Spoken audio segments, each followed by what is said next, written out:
Boa noite a todos. É com muita alegria que nós retornamos aqui a essa casa de Biporã. Muito gratos aí pelo convite, tá bom? O som? Estão ouvindo bem? Esse tema de hoje, né? A dor como instrumento de evolução espiritual. É um tema que a gente até usa, a santa dor, né? A dor que nos ensina, nos educa, nos faz melhores. Mas o fato é que eu iniciei, né, o estudo para falar sobre a dor por conta de duas pessoas muito próximas, muito amigas do meu convívio ali diário praticamente, descobriram que estão com câncer de seio, de mama, né? E o que me surpreendeu também, e aí essa reflexão sobre a dor, às vezes a gente consola outras pessoas, tantas outras pessoas que passam por dores de toda a ordem, dores de perda de entes queridos, dores, conflitos familiares, dores psicológicas, enfim, inúmeras dores. Mas quando a dor bate à nossa porta, mesmo nós que somos espíritas, que conhecemos a doutrina e sabemos, né? Ela acabou de ler no Evangelho que a dor, ela é um reflexo ou da nossa vida presente ou do nosso passado. Então, mesmo conhecendo, sabendo da necessidade desta existência como um momento de aperfeiçoamento do espírito, então a gente até brinca que nós não estamos aqui a passeio nem numa colônia de férias. Muitas vezes a gente até gostaria, né? Mas o fato é que nós estamos aqui conquistando valores, virtudes para o espírito imortal. No trecho do Evangelho falou sobre o pagamento, né? Por um dia de trabalho, então por uma existência, né? O que foi que nós conseguimos colher? O que foi que nós conseguimos conquistar em termos de conhecimento espiritual? Porque o conhecimento da matéria nós o adquirimos através da escola, né, da faculdade, ou da vivência, da vida, enfim. Mas esse conhecimento que o espírito leva, esse nós adquirimos durante a vida. E esse, normalmente, vem através da dor. A dor, como nós dizemos, a santa dor, ela é esse instrumento que faz a gente parar, refletir, mas por que comigo isso? Por que essa doença? Por que eu perdi um ente querido, um filho, né, um sobrinho, alguém muito próximo? Por que na minha família? Né, a gente se pergunta. Quando tá tudo bem, a gente tá tudo ótimo, mas quando vem um momento de dor, de conflitos no trabalho, de conflitos familiares, separações, nós nos perguntamos, nossa, de vida difícil a nossa, espíritas, não? Será que a nossa é mais difícil do que outras religiões? Será que o espírita é mais cobrado, né? Às vezes a gente se pergunta. Mas o fato é que todos nós que estamos aqui encarnados na Terra, no mundo de provas e expiações, todos nós vivenciamos a dor como instrumento do nosso progresso. A dor, e com a forma como nós a encaramos, também vai ao final dar o resultado do nosso diploma. Para falar sobre a dor, eu fiz uma pesquisa no livro do Leon Denis, naquele livro Problema de Ser, do Destino e da Dor. Então a parte da dor são lá mais no capítulo 25 e 26, então eu fiz essa pesquisa sobre a ótica do Leon Denis. Evidentemente, tem a parte do Evangelho, mas eu estou fazendo estudo desse livro, então aí eu trouxe para vocês sobre a ótica do Leon Denis, que é um filósofo, né, espírita também. Então veja que ele fala que a dor, né, tudo o que vive neste mundo, natureza, animal, homem, sofre, todavia o amor é a lei do universo, e por amor foi que Deus formou os seres. É interessante nós refletirmos que a dor, A gente sempre fala que é a doença, é a perda de ente querido, a perda de patrimônio, enfim, né? Cada um tem aquilo que mais incomoda, conflitos mentais, existenciais, familiares, separações. Mas a dor, ela faz parte do nosso processo desde quando a gente é criança, né? Há uma dor no processo de crescimento, de desenvolvimento da criança, né? Quando ela vai crescer, cada fase da criança, há uma certa dor. É claro, quando é um bebê, eu tenho um filho de 2 anos e 9 meses, a criança chora. A gente chora de outras formas. Então, a criança chora quando quer alguma coisa, o meu às vezes se joga no chão, né, faz birra. Quando tá cheio de gente, assim, ele gosta de se jogar no chão e fazer birra, sabe? Só para deixar eu sem saber o que fazer, né? Então, daí ele faz aquela birra, se joga. Então, é o jeito da criança, mas é uma dor para a criança. Então, a criança, nós vamos crescendo, a adolescência, é uma fase muito difícil também, né? É um processo. E depois da fase da adolescência, que agora ela está bem longa, né, para a fase adulta, que também é uma dor. A gente se depara com uma situação que agora é só, a gente tem que resolver tudo, né? Tem que trabalhar, tem que arrumar casa, tem que fazer tudo. A vida adulta. E depois, né, de tantas dificuldades, vem o envelhecimento, né? O momento da terceira idade, enfim. Então, que são outros problemas, começam dores, né, aquelas reflexões da vida. Então, sempre, a nossa vida, se nós formos pensar, ela é marcada pela dor, né, de encarar as situações que vão se transformando. Nosso corpo já não é mais o mesmo, é dor aqui de todo lado, né? Então, faz parte, né? A gente já acorda ali com dor aqui, dor ali, já começa aí, né? Que a gente já percebe como nós somos frágeis, né? Às vezes nós nos encaramos tão fortes, mas nós somos frágeis. E no livro Boa Nova tem uma frase que eu acho muito interessante, e isso serve para que a gente até encare o outro de uma forma diferente, né? Então, no Humberto de Campos diz o seguinte: o homem do mundo é mais frágil do que perverso.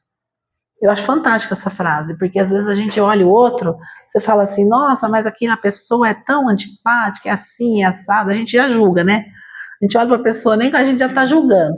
Mas na realidade, a gente tem uma métrica diferente.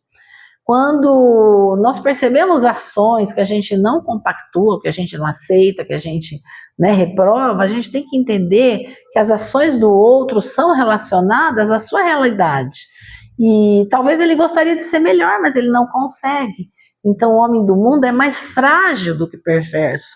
E nós somos frágeis perante a dor, nós somos frágeis perante as situações, as adversidades, aquilo que a gente não tem controle, a gente não tem controle de nada. Porque quem é que controla a nossa vida, afinal de contas? Por mais que eu seja dona do meu nariz, trabalhe, faça tudo, é Deus. Essas pessoas que eu disse, né, que descobriram que estavam com câncer, uma nova moça e a outra um pouco mais velha, pessoas que estavam na plenitude da sua vida, com vários projetos, com viagens, com uma situação, de repente apareceu a doença. E aí, o que acontece? Para tudo, peraí, volta, vamos ver o que a gente vai fazer, vamos começar aqui, né? Então, primeiro, antes de tudo, a gente tem o quê? Que curar o corpo, né? Não adianta, não vou fazer nada se meu corpo não estiver saudável. E aí vem uma outra reflexão, graças a Deus, quem está aqui hoje, né? Nós estamos aqui hoje com os nossos problemas, com as nossas dores, graças a Deus, que a gente está conseguindo estar aqui. Tem gente que não está, que está no hospital, né, que está no sanatório, que está aí fazendo tratamento psiquiátrico, que está com deficiência para andar, dificuldade, limitação, enfim, N situações. Nós estamos aqui. Às vezes a gente fala, a gente vem arrastando, né? Mas estamos aqui, né? No centro a gente vem, ouve uma palestrinha meia boca e vai, no caso aqui, né? E vem, toma um passe, se sente bem, porque toda a casa espírita é um lugar de luz, porque aqui os espíritos que estão aqui, eles estão trabalhando para nos envolver, para entender o problema de cada um de nós. A obra de André Luiz, ela é pródiga em dizer a quantidade de espíritos que estão aqui. Muitas vezes a gente vem, né, fala assim, poxa, a pessoa está ali fazendo essa palestra sobre dor, mas eu estou aqui com esse problema, com essa dificuldade. Os espíritos sabem o que cada um de nós sente, pensa, o nosso problema, a nossa dificuldade, a nossa limitação. Os espíritos que estão aqui, e muitas vezes eles estão tentando resolver, né, de alguma forma, mesmo que seja apenas dando paciência, né, dando tolerância, dando aquela perseverança, a fé, para entender a situação que a gente está vivenciando.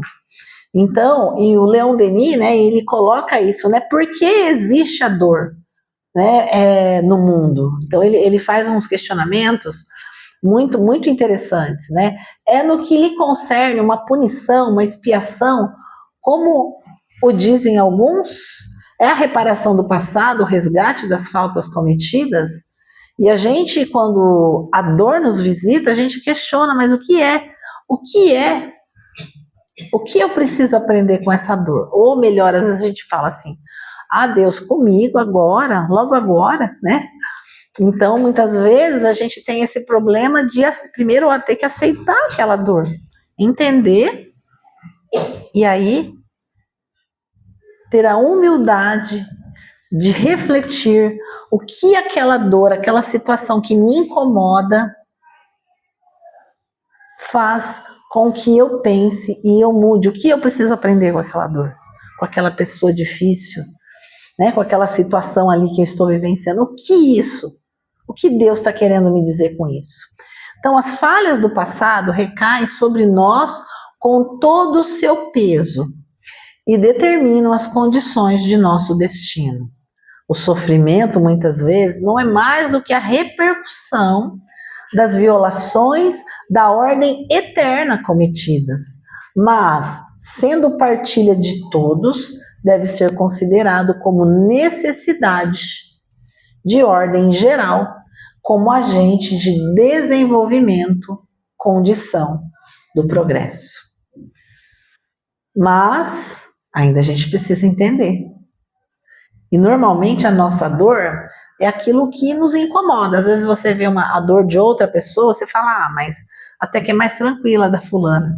A minha tá mais difícil. Por quê? Porque a gente tem a dor, o problema que a gente precisa conviver com pessoas que a gente necessita do passado, talvez foi conflituoso, inimigos, e aí você está dentro do seu lar, você fala, mas que pessoa difícil, todo dia um desafio. Exatamente, é esse desafio que a gente precisa vencer.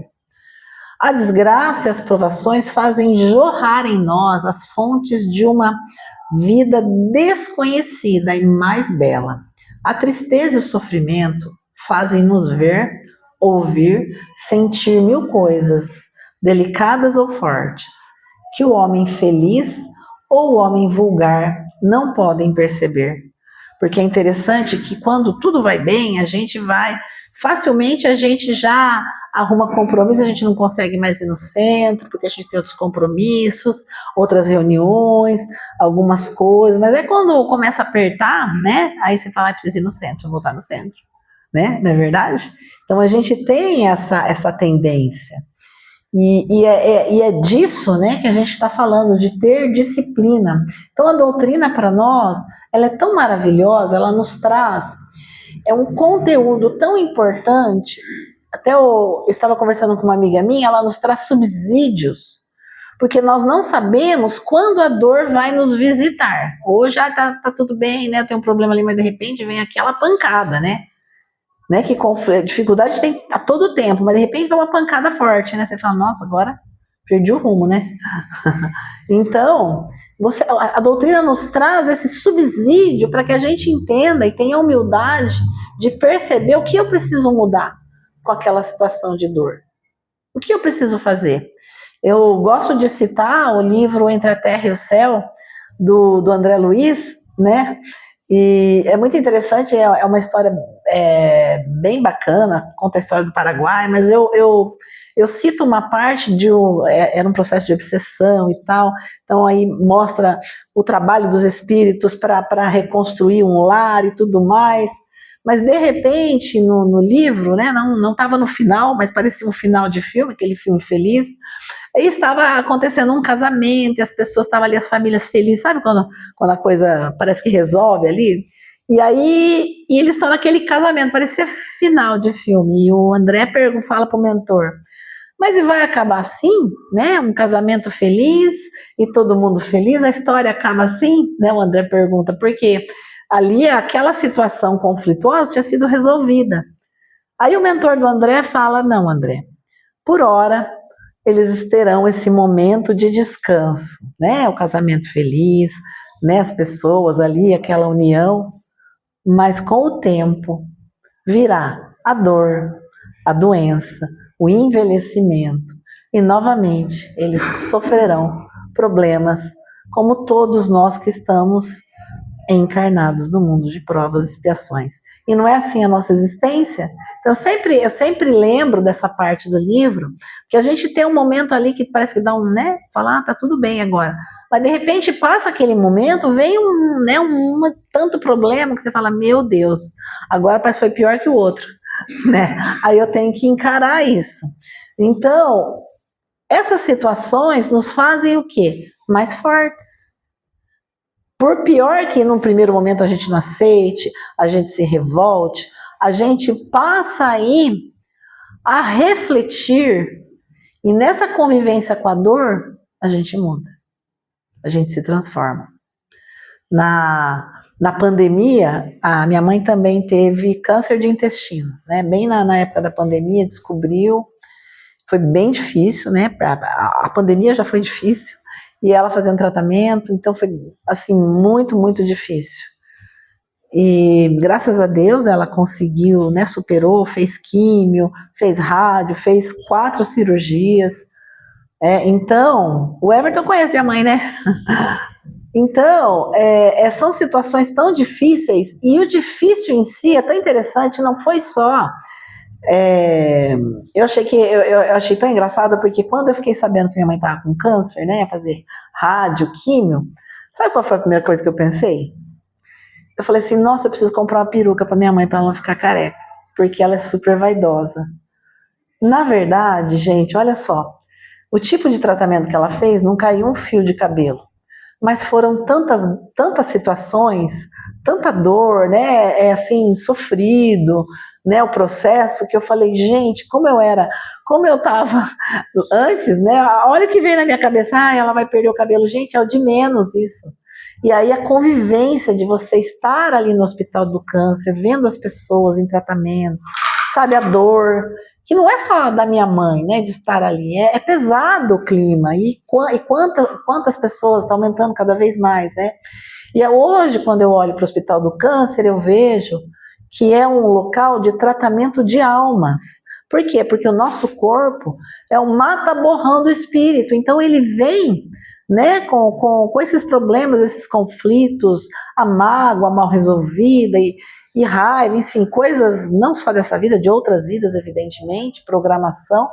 Então, quando a gente passa por esse problema, então é como se estivesse retirando, limpando, sabe, o nosso espírito, porque a gente vai passando por essa situação. Então, hoje eu olho o Hospital do Câncer e vejo, né, esse grande hospital de almas, porque nós somos espíritos imortais.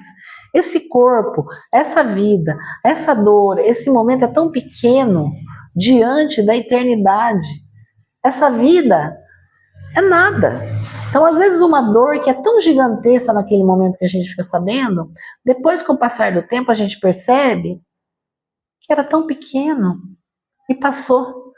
Veja a minha mente infantil lá em 2020, 19, 20, que eu pensei, falei, nossa, eu preciso comprar uma peruca. Gente, foi tanta coisa que eu precisei fazer, que ter ou não cabelo era o de menos, sabe? Então vejam como nós, então, quando a gente vê uma dor, a gente tem um pensamento tão infantil, então a gente deve ter esse olhar muito maior de espíritos imortais que somos. Qual é o nosso propósito de vida aqui na Terra? Tem uma cientista, né, que até vou citar o nome dela, mas E antes dessa tem uma que eu também, ela tem um livro, ela diz: a morte é um dia que você não precisa, que você precisa viver, e ela faz tratamento de doentes paliativos. Eu fui na palestra dela, não sei se vocês foram, é muito interessante, ela não é espírita, mas o que ela fala é de espiritismo, né? Ela fala assim: você precisa ter um propósito na sua vida tem que valer a pena para você viver, você tem que fazer sua vida valer a pena para você viver. Ela falou: não adianta você ter todo o dinheiro, você andar de carro blindado, ninguém, quando você tiver que passar por uma dor, por uma quimio, por um rádio, sei lá, um tratamento do rim, ninguém vai passar por você. Nem que você pague uma fortuna, eles não vão passar, é você. Então é tão interessante essa, né, quem assistiu, tem vídeos dela, é muito interessante. Então, são lições que a gente extrai, que o Espiritismo já nos dá explicação, mas que agora a ciência vem comprovar para nós a importância da gente colocar na nossa vida a utilidade, o que o Espiritismo nos diz: fora da caridade não há salvação. A dor vai existir, ela vai estar conosco sempre, lado a lado, ombro a ombro. Mas eu praticando a caridade, eu vou ver que tem pessoas que são mais infelizes do que eu, que a dor é muito pior que a minha. Aí aquela dor que eu estava fazendo ela imensa, eu vejo que ela é pequena. Então eu começo a encarar a dor de outra forma. Então fazer a caridade, fazer da sua vida utilidade, é você ter esse olhar, a gente olhar para o outro. Todos nós, na Terra, somos uma grande família. Ninguém, não é só a sua família, não é só são os meus, todos nós somos uma grande família. Esse é o objetivo. Quando eu alcançar, eu conseguir olhar para o meu irmão como um irmão, que é de sangue, que não é, não importa, todos somos espíritos imortais. A nossa família hoje, ela é provisória. Quem são os seus irmãos, seus pais, seus filhos? Jesus já disse isso. Essa Elizabeth Kubler-Ross é muito interessante, que eu até comecei a ler o livro dela, porque o Geraldo está fazendo um TCC, está terminando psicologia, até vai vir, acho que da palestra aqui, e o tema é: por que não se fala da morte, né? E aí ele pegou esse livro, eu estava lendo, eu falei: nossa, ela também não se diz espírita, tá? E eu comecei a ler o livro dela, fantástico o livro dela, e ela também tratou mais de 20 mil pessoas de cuidados paliativos. E na época, lá nasceu em 1926, né, na Suíça, trigêmea, então ela era a terceira de 3 irmãos, a menorzinha, então ela não tinha nem espaço para colo, que ela nasceu com 1 quilo, né, então ela já foi logo descobrindo que ela tinha que, né, criar ali se desenvolver e não vai ter muito como, né. É interessante porque nessa época, né, ela viveu o horror da Segunda Guerra Mundial, e ela prometeu trabalhar na Polônia e na Rússia, ajudando nos primeiros socorros aos necessitados. E ela cumpriu a promessa, servindo na Polônia devastada. Ela queria muito estudar e fazer medicina, seus pais não queriam, era aquela época que eles decidiam, né, o destino da mulher, mas ela não aceitou, fez, né, se formou, fez medicina, se formou. E ela, nesse tratamento, nesse atendimento, ela acabou se formando, conheceu um jovem que ainda era acadêmico de medicina e foram para Nova York. Ela não queria ir para Nova York, né, mas foi. E lá ela começou a fazer residência, e a residência dela era na área da psiquiatria, porque ela começou a atender as pessoas que eram pacientes terminais. E ela percebeu que essas pessoas que eram terminais, muitos estavam sozinhos, muitos precisavam, né, desse acolhimento, dessa conversa, e ela percebeu como era importante essa conversa com essas pessoas. E ela passou a fazer mais até do que era necessário. Nas festas de Natal, lá tem ação de graças, feriados, ela ia conversar com esses pacientes terminais. E ela diz no livro dela que é interessante, e ela fala que ninguém morre sozinho. achei tão interessante, né, porque é o que a gente também sabe disso. Ela falou que todos narraram seres espirituais. Então, muitos desses pacientes terminais narram que sonharam com parentes, alguns viram novamente aqueles amiguinhos, né, que quando eram criança, que visitavam, né, os amiguinhos espirituais que a gente diz, e aí, no momento final, eles encontraram esses amigos. Então, essa é uma das coisas que ela fala que é bem interessante, e ela coloca também essa questão da importância da gente ter uma vida útil, da gente ter amigos, da gente fazer o bem, não cultivar mágoa nem ressentimentos. E aí ela coloca: você nunca mais vivenciará o mundo exatamente dessa maneira, com esses pais, filhos, familiares e amigos, nem experimentará a terra com todas as suas maravilhas novamente nesse período da história. Não espere o momento em que desejará dar a última olhada no oceano, no céu, nas estrelas ou nas pessoas queridas. Vá olhar agora. Então, seu trabalho, né, com pacientes terminais levou à publicação do famoso livro sobre a morte e o processo de morrer, em 1969. E aí ela conta, né, nesse livro, que nesse processo de morrer, né, que a morte a gente sabe que é só do corpo, o espírito continua, e ela conta, ela fez muitas experiências com pacientes, com aquela experiência quase morte. Então ela narra, né, esses lugares que essas pessoas foram, o que elas viram, né, e ela dá a entender que ela era espiritualista, mas ela não se dizia espírita. Mas aí eu fui pesquisar na internet, tem vários artigos dela, né, no mundo espírita, então que o pessoal, justamente pelo trabalho que ela deixou. E aí ela conta, né, no livro dela, ela descobriu que tem alguns padrões nas pessoas que são os pacientes terminais, que é a negativa, né, no primeiro momento, a revolta, a barganha com Deus, né, para não voltar para casa, a depressão e a aceitação. Em geral, os pacientes passam por essas 5 etapas à medida que a desencarnação se torna iminente. As almas fracas, a doença ensina a paciência. Isso fala de Leon Denis. A sabedoria, o governo de si mesmas. As almas fortes podem oferecer compensações de ideal, deixando ao espírito livre voo de suas aspirações, até ao ponto de esquecer os sofrimentos físicos. Então é interessante que o que o Leon Denis nos diz, e ela fala também no livro dela, ela trata de fases, né, nesse momento do desencarne, que tem um momento em que aquela dor, aquela consciência física do espírito, ela se transforma para uma outra consciência, onde a limitação, a doença, se o paciente é cego ou está com o membro amputado, ele já não sente mais isso, ele sente como se ele estivesse pleno. Por quê? Porque aí a consciência, nós sabemos que é a consciência do espírito imortal. Então, nós, como espíritos imortais, não temos as limitações físicas que hoje carregamos. Então, quando o espírito ele ultrapassa essa consciência física para a consciência de espírito, ele não vai sentir a dor, porque a dor ficou no corpo.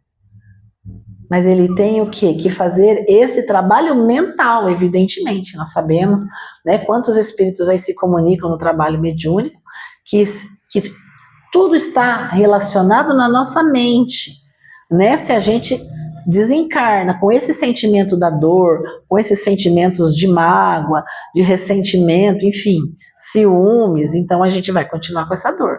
Mas é esse despertar da consciência universal é que nos dá essa limite da dor. Então a gente já não sente mais a dor física.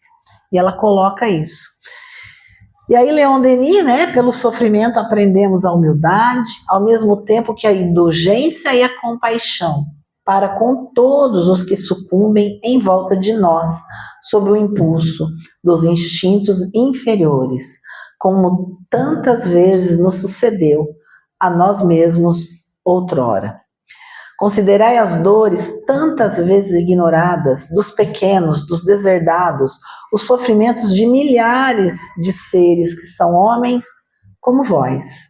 Considerai essas aflições sem conta, cegos privados do raio que guia e conforta, paralíticos impotentes, corpos que a existência torceu, imobilizou, quebrou, que padecem de males hereditários, e os que carecem do necessário, sobre quem sopra glacial o inverno. Pensar em todas essas vidas tristes, obscuras, miseráveis. Comparai vossos males, muitas vezes imaginários, com as torturas de vossos irmãos de dor. E julgai-vos-ei menos infelizes, ganhareis paciência e coragem, e de vosso coração descerá sobre todos os peregrinos da vida, que se arrastam acabrunhados no caminho árido, o sentimento de uma piedade sem limites e de um amor imenso. Então ele vai, né, o Leon Denis fala da dor, né, como o lenitivo e a nossa transformação. Ele, na verdade, ele vai falando, a gente vai lendo, ele vai dando umas puxadas de orelha na gente, né? Mas o fato é que o sofrimento, ele existe para aqueles a que suportam, que a gente se programou muitas vezes. E dizia Epiteto, eu sou escravo. Deus envia o sofrimento àqueles que ama. Eu sou escravo. E ele era aleijado, um outro Irus em pobreza e miséria, todavia amado pelos deuses. Então nós, espíritas, que temos a certeza da vida futura e do mundo espiritual, em vez da teoria da esterilidade do desespero, vemos no universo o imenso laboratório onde se afina e apura a alma humana, através das existências alternativamente celestes e terrestres. O objetivo das últimas é um só: a educação das inteligências associadas aos corpos.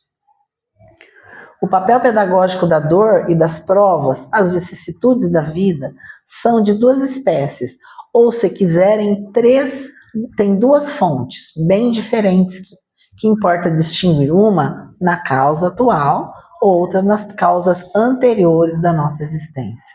Então, essa perspectiva nos dá certeza de que a nossa dor, o nosso sofrimento, os problemas, as dificuldades, os conflitos físicos, mentais, de toda ordem, são de responsabilidade de quem? De cada um de nós. Eu sou responsável pela minha dor, pelo meu sofrimento. E Deus, em sua bondade infinita, nos dá infinitas possibilidades de vivenciar essa dor, de pagar aquela dívida, né, vamos dizer assim, em suavíssimas parcelas, que quem sabe, quem fomos nós no passado, né? Uma coisa eu digo para vocês, boa coisa, no meu caso, não fui. Então a gente vai pagando em suaves prestações, através da dor, através dos conflitos, através da dificuldade, do sofrimento, né? De pessoas difíceis, para que a gente consiga voltar melhor para casa. Então Deus certamente nos dá condições, né? Quem tem a possibilidade de estar aqui e conhecer a doutrina espírita, já tem uma porta imensa onde pode se segurar para vivenciar a dor, porque a gente sabe que ela é muito pequena.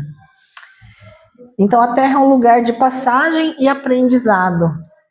A Terra não é o ponto final da nossa vida, mas um lugar de transição e de prova. Se a Terra fosse a morada definitiva do homem, este teria o direito de reclamar contra as desigualdades e as dores da vida. Mas não é. A gente se apega às coisas da Terra, ao nosso corpo, à nossa família, à nossa casa, mas nada nos pertence. Nós viemos sem nada e voltaremos sem nada para casa. Portanto, tudo que nós temos é acréscimo e bondade divina. A dor deve ser encarada como uma necessidade transitória. E Jesus, que é o nosso Consolador prometido, o que ele nos diz? Vinde a mim, todos vós que estáis aflitos e sobrecarregados. Quantos de nós estamos sobrecarregados, cansados? Nós estamos vivendo um momento muito difícil. E eu vos aliviarei. Tomai sobre vós o meu jugo e aprendei comigo, que sou brando e humilde de coração. E achareis descanso para as vossas almas, pois o meu jugo é suave e o meu fardo é leve. É o Cristo nos falando. Ele nos disse que enviaria o Consolador prometido para deixar a nossa vida mais leve, apesar da nossa torpeza, da nossa ingratidão, do nosso egoísmo e de tantas maldades que já fizemos no passado. Talvez ainda fazemos, né? Olha o que ele diz: bem-aventurados os que choram, pois que serão consolados. Bem-aventurados os que têm fome e sede de justiça, pois que serão fartos. Bem-aventurados os que sofrem perseguição pela justiça, pois que deles é o reino dos céus. É tão interessante. E falando do início da palestra que eu falei sobre a descoberta de 2 pessoas muito próximas com câncer no seio, de mama, eu estava conversando com meu colega de trabalho, advogado também, ele é católico como eu sou espírita, gente. Ele sempre traz histórias muito interessantes. Ele estava me contando que teve uma amiga da igreja que também teve um câncer também muito terrível, né, muito pesado, e aí o médico falou: olha, vai ser muito difícil. E aí diz que ela começou a participar do grupo de oração, aí fez uma químio, aí na segunda quimioterapia desapareceu o câncer da mulher. Nem o médico não sabia explicar, porque tem uma série, né, eles fazem o tratamento, então nunca é 1, 2, são várias, né, 12, sei lá, 20. Então ela, no segundo, eles não sabiam explicar o que tinha acontecido, mas ela ficou curada. O médico fez todos os exames e ela não voltou mais nada. Então hoje ela diz que dá o testemunho na igreja, o marido dela também, que nem era tão religioso. Então vejam, não importa, né? Eu converso com o meu amigo que é católico, mas o que importa é a nossa fé. Então, se a gente realmente colocar a nossa vida para que Deus dirija, né? Eu sei do meu passado, eu sei das minhas dificuldades, das minhas limitações, mas eu peço a Deus que Ele ilumine o meu caminho, que me dê força, que me dê coragem para eu prosseguir. E Deus sabe o que é bom para mim. Então, quando a gente consegue ter essa humildade para aceitar e colocar, para que Deus faça o que for melhor, seja feita a vossa vontade. A gente não fala assim no Pai Nosso? Às vezes as crianças lá do Alta de Souza, eles falam assim: seja feita a nossa vontade. Às vezes a gente quer seja feita a nossa vontade, mas na verdade a prece que Jesus nos ensinou é seja feita a vossa vontade. Então essa é a entrega, para que Deus faça o melhor, apesar das nossas limitações, de muitas vezes a gente não aceitar, que Ele faça o melhor, porque o Cristo está conosco. Esse é o Consolador prometido, a doutrina espírita. Por quê? Porque ela explica, ela sabe de onde a gente veio, ela nos diz e para onde a gente vai. E que aqui não é um fim, que nós somos eternos. E para terminar, para a gente ficar com uma música assim na nossa alma, eu trouxe aquela música do Tim e Vanessa, o Aprendiz. Então, para a gente refletir, para a gente imaginar Jesus, porque todos nós somos eternos aprendizes. Vamos ver se vai tocar, né? Tinha tocado.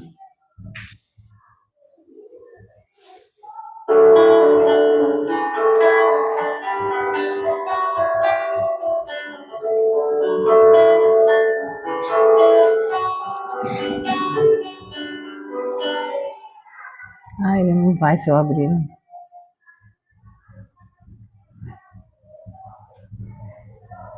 Ah, ele não toca se tiver no... Voltar lá.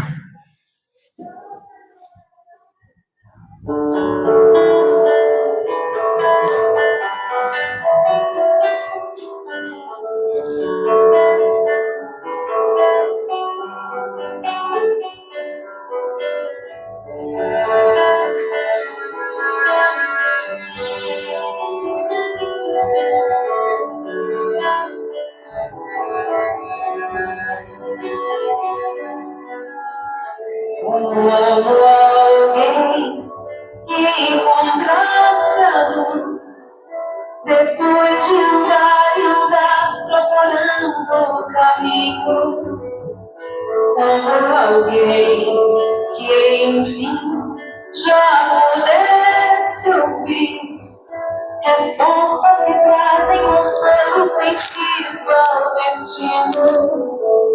Eu encontrei tuas páginas e sequei minhas lágrimas, percebi que a dor da semente é o parto da vida.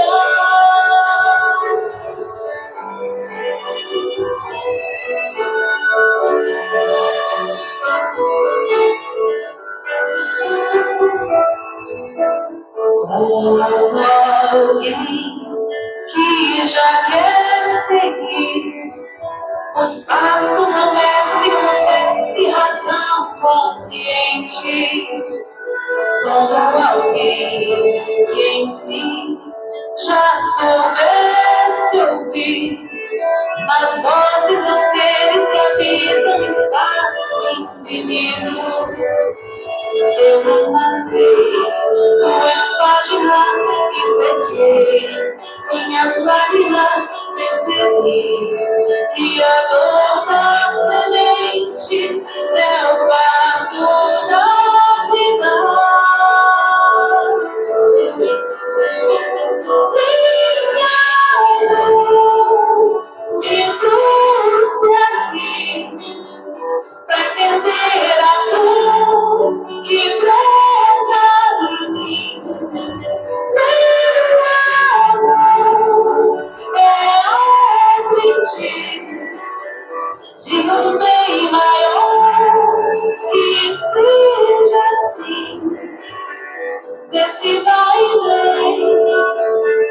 Sei que voltarei pra cuidar da flor, pra acalmar a dor e ser feliz. Vou deixar a gente refletir a música. Aproveitar para a gente fazer uma prece, né? Faz a prece. Deixa eu baixar um pouquinho o som.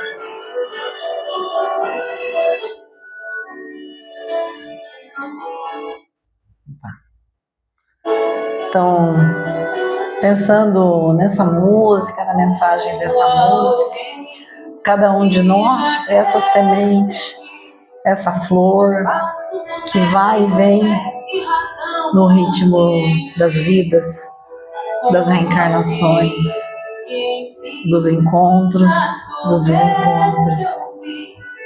Que possamos ter o coração sensível, o ouvido, para ouvir a voz do Mestre, suas páginas, conhecer o Evangelho, entender que a nossa dor é pequena, é muito pequena diante da eternidade. Que possamos aceitar, que possamos aproveitar a nossa dor, nosso sofrimento, para sermos pessoas melhores, porque o Mestre, Ele é o nosso grande timoneiro. Ele não está longe, Ele está muito próximo de nós. Ele é o nosso timoneiro. Muitas vezes, Ele está no espaço de uma prece, de um sentimento, de uma oração. Então, Mestre Jesus, que acalme nossos corações, que possamos entender as dificuldades, as dores, aceitá-las e prosseguir na caminhada da fé, do Evangelho e da luz. Pai nosso que estás nos céus, santificado seja o vosso nome, venha a nós o vosso reino, seja feita a vossa vontade, assim na terra como no céu. O pão nosso, o pão da matéria, o pão do Espírito, dai-nos hoje e sempre, Senhor. Perdoai as nossas ofensas, assim como nós perdoamos a quem nos tem ofendido. Não nos deixeis, Pai, cair em tentação, mas livrai-nos do mal.